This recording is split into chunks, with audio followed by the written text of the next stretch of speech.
होली के रंग में लिपटी भी और सिमटी भी जिंदगी भी रंगीन कभी बेरंग।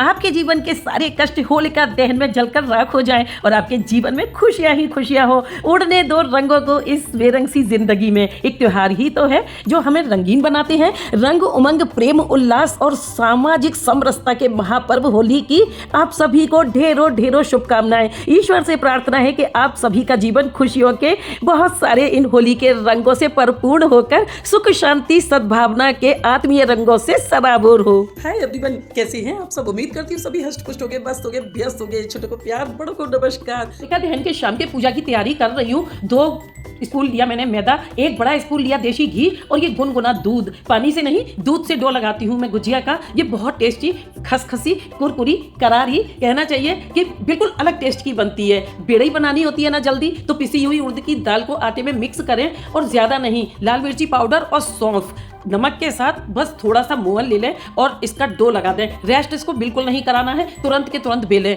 जो सुबह सुबह नाश्ते में मिलती है ना हलवाइयों के यहाँ आलू के साथ, वही बेड़ई बनेगी। ये बिल्कुल भरने का झंझट नहीं है। हाँ, धनिया बिल्कुल भी ना भूलें। मसाले अपनी टेस्ट के अकॉर्डिंग आप इसमें कम या ज़्यादा कर सकते हैं, जो भी लेना चाहें। तो ये ऐसी बेड़ई है जो सभी को पसंद आएगी, हल्का खाने वाले और ज़्यादा तीखा खाने वाले सभी को। अब अकेले होते हैं ना, सारी तैयारियाँ करनी होती है। फटाफट से मैंने पूरियाँ बेली, कसार तैयार करके रखी दिया था और जितनी ज़रूरत होती है ना उतनी ही गुजिया भर लेती हूँ। अब ये सांचा है ना, बिल्कुल इसको अच्छे तरीके से हम नहीं भी जानते होंगे ना तब भी भर लेंगे। बस क्या है, किनारे से पानी बिल्कुल भी लगाना ना भूलें, नहीं तो ये गुजिया सेकते वक्त ना खुल गई ना तो सारा ही हमारा खराब हो जाता है नतीजा। और गुजिया जो है वो भी बिल्कुल ऊपर से खराब हो जाती हैं, या कहें कि उनका टेस्ट बहुत खराब हो जाता है। और ये गूंथने की बात आती है तो मुझे तो सबसे बेस्ट, सबसे ईजी ये गुजिया लगती है कि आराम से गूंथ देते हैं और डिज़ाइनर गुजिया बन के हमारी रेडी हो जाती है। सुलाने की बात आती है तो कम बनाएं या ज़्यादा बनाएं, सुलाना तो इनको ज़रूरी है। तो मैंने एक थाली में ही कॉटन का रुमाल ले लिया और इस पे मैं इनको सुलाती जाऊंगी,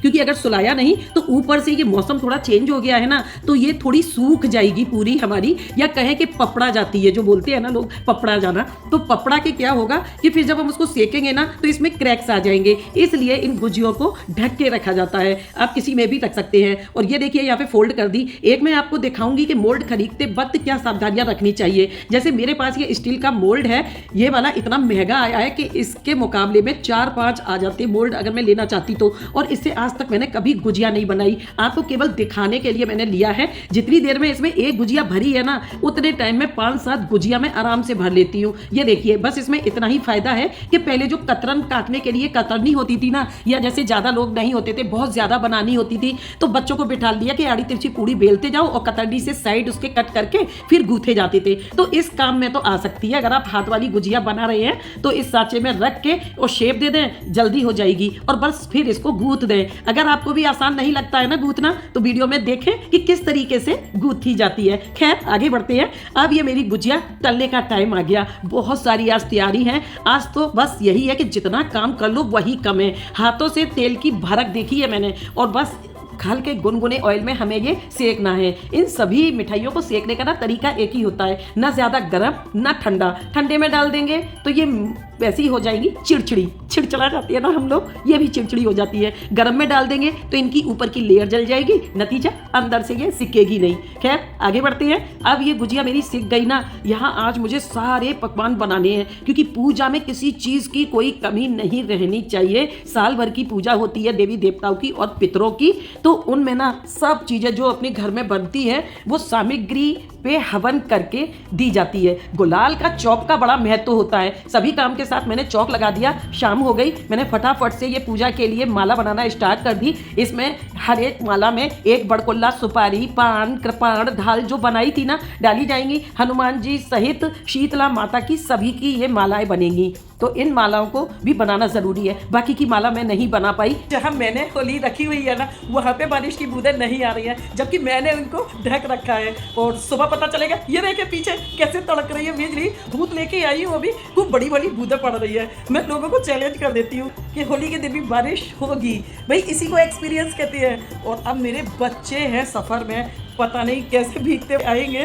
इस ड्रेस को निकालने जा रही हूँ भाई। मैं तो जलती हुई होलिका में करूँगी पूजन, क्योंकि भद्रा में पूजन करने का कोई मतलब नहीं होता है। तो इस बार होली रखी है, सही टाइम से रख दी जो मुहूर्त था, और उसके बाद लग गई भद्रा। तो भद्रा में कोई भी शुभ काम नहीं होता है। भाई शनिदेव की बहन है भद्रा, कुबेर जी की पत्नी है, लेकिन वो किसी भी शुभ कार्य को नहीं किया जाता भद्रा के टाइम पे। यही है भद्रा का संक्षिप्त सा परिचय। सौदी सी खुशबू आ रही है, बहुत अच्छा लग रहा है। अभी स्वेट आने लगा है ना, एकदम होलिका जलने के पहले ही इतनी गर्मी हो गई और एकदम से जो बूंदें पड़ रही है ना, बहुत सुकून वाला है। एकदम मन ही नहीं कर रहा कि यहाँ से हटूं। और चंद्रमा का जो पूजन करना होता है, आज पूर्णिमा का जो फास्ट है, तो चंद्रमा तो ऐसे में निकलेंगे क्या, तो बस जो चंद्रमा का मुहूर्त है उसी मुहूर्त पे मैं उनको अर्घ दे के व्रत का पारण करूंगी, क्योंकि पूजा तो वैसे भी नहीं होगी भद्रा के टाइम में। खैर, नया लाई थी मैं बर्तन, तो सबसे पहले इसमें दूध उबालूंगी और इसी में शगुन की खीर भी बनाऊंगी। और बारिश जो हो रही है ना, इतनी जोर से हो रही है जैसे सावन का महीना आ गया हो, तो मैंने यहाँ पर ये ढक दी। और थैंक गॉड जो यहाँ पर एक बूंद नहीं आ रही है, लेकिन बारिश का कोई भरोसा नहीं होता है। और साथ ही के साथ थाली मैंने लगाई है पूजा की, स्पेशल गई थी लेकर के आई थी ये हरा चना और बालिया, जो कि जितने भी हरे अनाज वगैरह जो खेतों में होते हैं ना, ये हमें संपन्नता देते हैं। और ये बालियां यही भून के देवों को, पितरों को और अपने घर के बुजुर्गों को, बड़ों को, सभी को चरण स्पर्श करके हम देते हैं, खाते भी हैं। पूजा की थाली लगा ली मैंने। सुबह जो जलेगी होली उस टाइम के लिए बताशा, गुड़, फूल, नारियल, कपूर और अठाबरी सभी चीज़ें हैं इसमें। सारी चीज़ें भूल ना जाऊं, इसलिए पूरी तैयारी में रात में करके रख लेती हूँ। आज पूरी रात नहीं सोई, होलिका के करेक्ट टाइम पे मैं पहुंच गई और यहाँ पे मैंने जलती हुई होलिका का भी पूजन किया। और बस घर की होली के लिए ये आज भी लेके आ गई। और यहाँ देखिए ये खूब सारा है जो उपला होता है जलता हुआ। और घर में जो अब रखी थी ना, ये देखिए माला नहीं बना पाई थी, तो मैंने आज इस तरीके से रख दिया। और जब इसके लिए सूप चाहिए होता है, परंपरागत चीज़ें नहीं होना, लेकिन हमें चीज़ें करनी जरूर चाहिए, छोड़ना कुछ नहीं चाहिए। अब यहाँ मैंने इसमें लगा दी। वैसे तो ये घर के बड़े का काम होता है, बुजुर्ग का काम होता है, ना मेरी सासू माँ है ना ही ससुर जी हैं, तो बस ये काम मैं ही करती हूँ। अब अपने घर की हेड मैं ही हूँ। सामग्री गुड़, कपूर इसमें दिया है, घी, सभी से पूजन करने के बाद, और जो होलिका से आई थी ना आज उसका, और सूप नहीं है तो मैंने ये फूल की थाली ली है, इससे हवा की, तो एकदम से बढ़िया सी होलिका मेरे घर में भी प्रज्वलित हो गई। और अब यहाँ पर होते हैं कुछ एक भजन और अनाज इसमें भूने जाते हैं, तो मैं यहाँ पे भजन करती जा रही हूँ और ये बालियाँ भूनती जा रही हूँ। बचपन से देखती आ रही हूँ कि ग्रैंड मदर करती थी इस काम को। हम सब भजन गाते थे, केसर घुला के रखना, कलशे भरा के रखना, खेलेंगे शाम में होली, सबको बुला के रखना, केसर घुला के रखना, कन्हैया खेलेंगे होली, नज़ारा हम भी देखेंगे। श्याम ने मारी पिचकारी, भीग गई राधा की साड़ी, श्याम और राधा की जोड़ी का नज़ारा हम भी देखेंगे। एक एक करके सभी देवी देवताओं का भजन गाया जाता है। इसके बाद सभी बड़ों के चरण स्पर्श किए जाते हैं। तो मैंने भगवान जी की भी पूजा कर दी, इनको भी बालियाँ दी हैं, और अपने घर के जो सबसे बड़े हेड हैं यानी कि मेरे ससुर जी, उनको भी मैंने प्रणाम किया, चरण स्पर्श लेके उनका आशीर्वाद लिया। हमारे जो अपने इस दुनिया में नहीं होते हैं ना, सबसे पहले इनको ही हमें पूछना चाहिए। और जिनके यहाँ त्यौहार होता है ना कि अपने चले जाते हैं, तो उनके यहाँ पास पड़ोस के लोग आते हैं और रंग डाल के शगुन करते हैं कि आज से आपका त्यौहार उठ गया। खैर सबके यहाँ फिर वही होता है। बचपन में माओ को देखा करते थे, चाचियों को देखा करते थे, अब वही पदवी खुद संभाल रखी है। खेलने वालों को बीच बीच में चाय नाश्ता वगैरह सब कुछ चाहिए होता है ना, तो इन सभी के लिए इंस्टेंट मैंने चटनी बना दी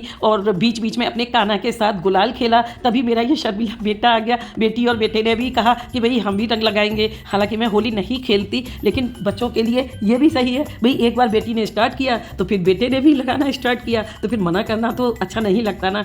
कभी कभी ऐसा होगा ना कि आप कहीं जा रहे हो और एक टोली में कुछ बच्चे मिल जाएं, आपके ऊपर रंग डाल दें। बहुत लोग होते हैं लड़ने लगते हैं, तो किसी से लड़े झगड़े नहीं, ये बड़े प्यार का त्यौहार है। उन बच्चों को बड़ी खुशी मिलेगी कि जब आप रंग लगने के बाद ना मुस्कुरा देंगे, और जब उनको डांटेंगे, फटकारेंगे, तो बच्चों का दिल टूट जाता है ना। तो बस किसी का भी दिल ना टूटे, कोई हमसे ना रूठे।